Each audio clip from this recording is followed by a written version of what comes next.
16 বছর পণ্ডিতই ছিল না, কোনো জায়গায় কোনো অস্তিত্ব ছিল না, কিচ্ছু করতে পারে না। এখন মাহফিলগুলোতে গিয়ে গিয়ে আলেম ওলামার সাথে গুতাগুতি শুরু করে দিয়েছে এই সকল উচ্ছিষ্ট কিছু বিএনপি নামক এই সকল দালালরা। আওয়ামী লীগের রিপ্লেসমেন্ট দিচ্ছে এই নেতারা। শহীদ রাষ্ট্রপতি জিয়াউর রহমান, দেশনেত্রী বেগম খালেদা জিয়া এবং তারেক রহমানের চরিত্র এটা হতে পারে না। এতই যদি অসৌজন্য থাকে, এতই যদি খারাপ লাগে, এদেরকে মাহফিলে যেতে বলে কে? আপনি প্রয়োজনে বলে দেন যে বিএনপির কোনো দায়িত্বশীল ব্যক্তি মাহফিল, মজলিস, পূজা অর্চনা কোনো জায়গায় যাবা না। বিএনপির কোনো নেতার মাহফিলে যাওয়ার প্রয়োজন নাই। যেই নেতা মাহফিলে গিয়ে একজন আলেমের ওয়াজ শোনার মতো ধৈর্য তার নাই, একজন আলেমের ব্যাখ্যা শোনার মতো ধৈর্য তার নাই, একজন আলেমকে অসভ্য ভাষায় গালিগালাজ করবে, সেখানে তাকে বেদব বলবে, চোখ উপড়ে ফেলবে, তাকে একেবারে শেষ করে ফেলবে, মেরে ফেলবে, এটা কোন ধরনের অসৌজন্যতা?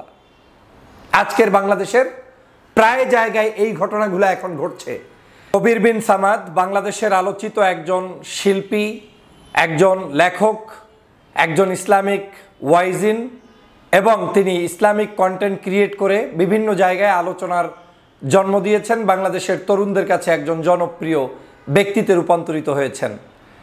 সেই কবির বিন সামাদের একটি মাহফিলে সাতক্ষীরার জেলার বিএনপির সাবেক আহ্বায়ক জনাব আব্দুর রৌফ সাহেব যে অকথ্য ভাষায় গালিগালাজ করেছেন এবং একটি প্রশ্ন করাকে কেন্দ্র করে সেখানে যে অসৌজন্যতা তার উপরে দেখিয়েছেন এবং মাহফিলের পরিবেশ নষ্ট করেছেন, সেটার আমি তীব্র নিন্দা জানাই। বাংলাদেশের সাধারণ মানুষের কাছে বিএনপিকে চূড়ান্তভাবে একদম শেষ পর্যায়ের ব্রেকটা মারার জন্য কিছু অসাধু লোক বসে আছে পরিকল্পনার অংশ হিসেবে, যারা চায় না এদেশের ইসলামী মূল্যবোধের শক্তির সাথে বিএনপির বিন্দুমাত্র কোনো সম্পর্ক থাকুক। আমি জনাব তারেক রহমান সাহেবের কাছে এই মেসেজটা পৌঁছে দিতে চাই স্পষ্টভাবে। বাংলাদেশে বিএনপিকে ধ্বংস করার জন্য, বাংলাদেশে বিএনপিকে ধ্বংস করার জন্য এই মানুষগুলোই যথেষ্ট। আপনার এই মানুষগুলো বাংলাদেশের প্রত্যেকটি পদে প্রান্তরে তারা এভাবে করে ওয়াজ, মাহফিল, আলোচনা, সমাবেশগুলোতে গিয়ে গিয়ে যে ধরনের গন্ধ ছড়াচ্ছে, তাতে বাংলাদেশ জাতীয়তাবাদী দলের ভবিষ্যৎকে তারা প্রশ্নবিদ্ধ করছে। এতই যদি অসৌজন্য থাকে, এতই যদি খারাপ লাগে, এদেরকে মাহফিলে যেতে বলে কে? আপনি প্রয়োজনে বলে দেন যে বিএনপির কোনো দায়িত্বশীল ব্যক্তি মাহফিল, মজলিস, পূজা অর্চনা কোনো জায়গায় যাবা না। বিএনপির কোনো নেতার মাহফিলে যাওয়ার প্রয়োজন নাই। যেই নেতা মাহফিলে গিয়ে একজন আলেমের ওয়াজ শোনার মতো ধৈর্য তার নাই, একজন আলেমের ব্যাখ্যা শোনার মতো ধৈর্য তার নাই, একজন আলেমকে অসভ্য ভাষায় গালিগালাজ করবে, সেখানে তাকে বেদব বলবে, চোখ উপড়ে ফেলবে, তাকে একেবারে শেষ করে ফেলবে, মেরে ফেলবে, এটা কোন ধরনের অসৌজন্যতা? আজকের বাংলাদেশের প্রায় জায়গায় এই ঘটনাগুলো এখন ঘটছে। আওয়ামী লীগের রিপ্লেসমেন্ট দিচ্ছে এই নেতারা। শহীদ রাষ্ট্রপতি জিয়াউর রহমান, দেশনেত্রী বেগম খালেদা জিয়া এবং তারেক রহমানের চরিত্র এটা হতে পারে না। তারা কখনোই বলে না আপনি ইসলামের বিরুদ্ধে, ইসলামপন্থী মানুষদের বিরুদ্ধে গিয়ে রাজপথে নামেন কিংবা মিছিল করেন কিংবা মাহফিলগুলোতে ডিস্টার্ব করেন। কিন্তু অতি উৎসাহী কিছু নগণ্য মানুষগুলো বাংলাদেশের বিভিন্ন জায়গায় গিয়ে পণ্ডিতি জাহির করা শুরু করেছে। 16 বছর পণ্ডিতই ছিল না, কোনো জায়গায় কোনো অস্তিত্ব ছিল না, কিচ্ছু করতে পারে না। এখন মাহফিলগুলোতে গিয়ে গিয়ে আলেম ওলামার সাথে গুতাগুতি শুরু করে দিয়েছে এই সকল উচ্ছিষ্ট কিছু বিএনপি নামক এই সকল দালালরা। আমি ধিক্কার জানাই। কোথায় তোমাদের সভ্যতা ছিল এত বছর? কোথায় তুমি কাজ করেছো এত বছর? সাধারণ মানুষের উপরে আওয়ামী লীগ জুলুম করেছে, অত্যাচার করেছে, নির্যাতন করেছে, নিপীড়ন করেছে। আলেম ওলামার উপরে অত্যাচার করেছে, নির্যাতন করেছে, নিপীড়ন করেছে। এই আলেম ওলামার উপরে যারাই অত্যাচার করেছে তাদেরকে বাংলার মানুষ বিতাড়িত করেছে এবং তারা বাংলাদেশ থেকে পালিয়ে গিয়েছে। আপনারা জানেন আওয়ামী লীগের একটি চরিত্র ছিল, বাংলাদেশের যে কোনো ইসলামিক অর্গানাইজেশনগুলোকে তারা বন্ধ করতে চেয়েছিল, মাহফিলগুলোতে বন্ধ করতো, 144 দ্বারা জারি করতো তাফসির মাহফিলে। জনগণ ভালো চোখে নেয় নাই, যে কারণে তাদের পতন হয়েছে। কিন্তু আজকের আপনারা নতুন করে আওয়ামী লীগের সেই রেখে যাওয়া উত্তরসূরির ভূমিকায় অবতীর্ণ হয়েছেন। কি অপরাধ করেছে কবির বিন সামাদ? কি অপরাধ করেছে একজন আলেম? তিনি মঞ্চে উঠে বক্তব্য দিতে গিয়ে, আপনি তো একটা গানের মঞ্চে গিয়ে গানের কোনো প্রতিবাদ করেন না, সেখানে গিয়ে তো কলি, ছন্দ, পতন হচ্ছে কিনা আপনি সেটা নিয়ে তাহাকিক করেন না। আপনি মাহফিলের মধ্যে গেলে আপনার এত চুলকায় কেন, এত গাখাউস কেন আপনাদের? একজন আলেম ওয়াজ নসিহত যেভাবে করছে আপনি শুনে চলে আসবেন, ভালো না লাগলে আপনি প্রত্যাখ্যান করবেন। আপনার সব এলেমগিরি জাহের করতে যান এই মাহফিলগুলোতে। তাফসির মাহফিলে ঢুকে ঢুকে আপনি নতুন নতুন এলেম দেখাচ্ছেন। কি এলেম আছে আপনার? একজন আলেমের কাছে প্রশ্ন করার ভদ্রতাও যদি না জানেন, তাহলে আপনি কিসের রাজনীতি করছেন? আবার নাকি চেয়ারম্যান, আবার নাকি এমপি, আবার নাকি মন্ত্রী, এই নামে নামে এক একজন এলাকার বহুত বড় বড় ভাব দেখান।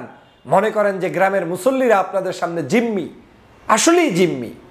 কিছু সন্ত্রাস, কিছু চাঁদাবাজ, কিছু লুটেরা, কিছু দুষ্ট, কিছু অসভ্যদের কারণে আজকের বাংলাদেশের সমগ্র প্রান্তে পদে প্রান্তে মানুষগুলোর অশান্তি তৈরি হচ্ছে।